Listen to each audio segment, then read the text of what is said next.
What's that? It's condom, baby. For what? To use when we're making love. I don't like using those. Why not? It doesn't feel the same with a condom on. I'll feel more relaxed, and if I feel more relaxed, I can make it feel better for you. But we've never used them before. I don't want to take any more risks. I remember a time when you told me condoms made you feel cheap. I've decided to face the facts, and I like having sex, but I also like being happy and healthy. Wearing a condom may make you last longer, and that'll make up for it in the end. But I love you? If you love me, then you'll help to protect me. Okay. This is our 4th annual Who's Got Crabs program. It is a program about sex, contraceptives, sexually transmitted diseases, and communication between partners. You know, it's hard to get people to come to programs in large numbers.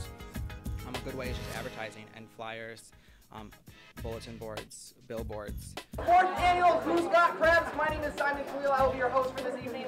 My lovely assistant, Whitney Lister, will be helping me out throughout the program.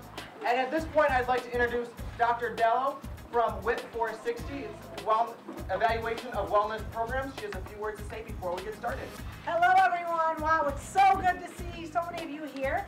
Like Simon said, I'm Dr. Flora Dello, and I teach WHP 460. And what we're doing tonight is we're trying to see whether this program works. I'm sure it does. Simon's been doing a great job. How we can improve it in the future to help you better understand STDs and how to prevent them and to increase your knowledge. There's a couple of disclaimers I'd like to say before we get started.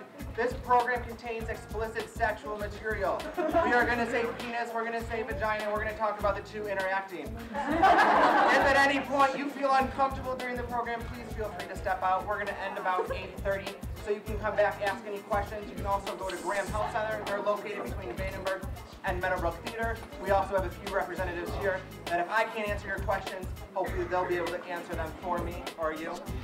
I think a lot of people shy away from it, maybe not because for any particular reason other than the it won't happen to me theory of life, but also, I mean, it's embarrassing if you think you have an STD, so a lot of people will think it's going to clear itself up, but they can get some major repercussions if they don't get tested.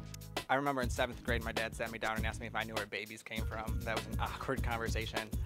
I pretty much was eating here, and I saw a bunch of signs around the building, and my roommate and I were kind of laughing at the things like the categories and stuff, but then we thought it would be kind of interesting too.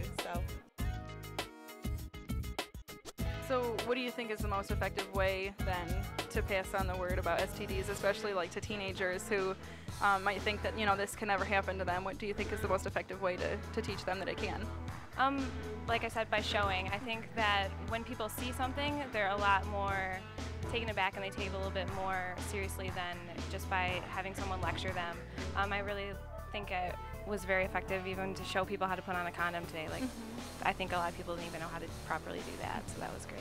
I think it's great how they do a lot of like the whole using the chapstick on the condom and the baby oil and stuff like that. I thought that was really great because it's better to see things and just not learning it by answering the questions. I think that was really awesome to show people.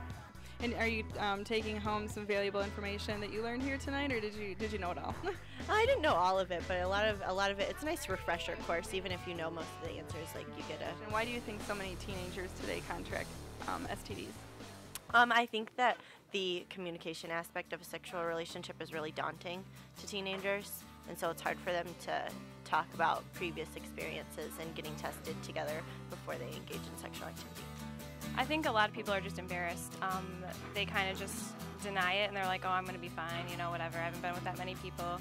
I think to kind of lessen that embarrassment is to make people more comfortable about it, be more open to talking about it, saying, you know, hey, you know, you never know what could happen, or maybe using examples, people who have had STDs and are welcome, more like open to talking about it, I think would be good.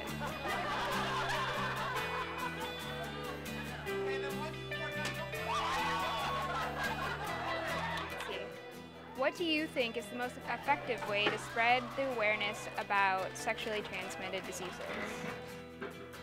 Well, education. I mean, I loved all the flyers that they had on the back table. If students were just take some of those flyers and read that information, because there's so much we don't know and we don't understand.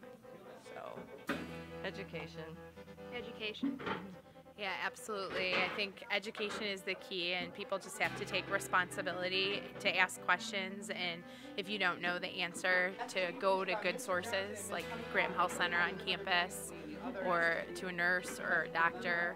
And when you're checking online, make sure they're good sources, not Wikipedia. You know, I think that it needs to be talked about more in schools. I think it's something that school districts are scared to talk about, and it's an important topic. I don't know actually what they're learning now in schools to compare and contrast, but if they're not talking about it, they need to start, because the numbers of STDs and the percentages are rising every year, as well as pregnancies, and that's something that could be prevented.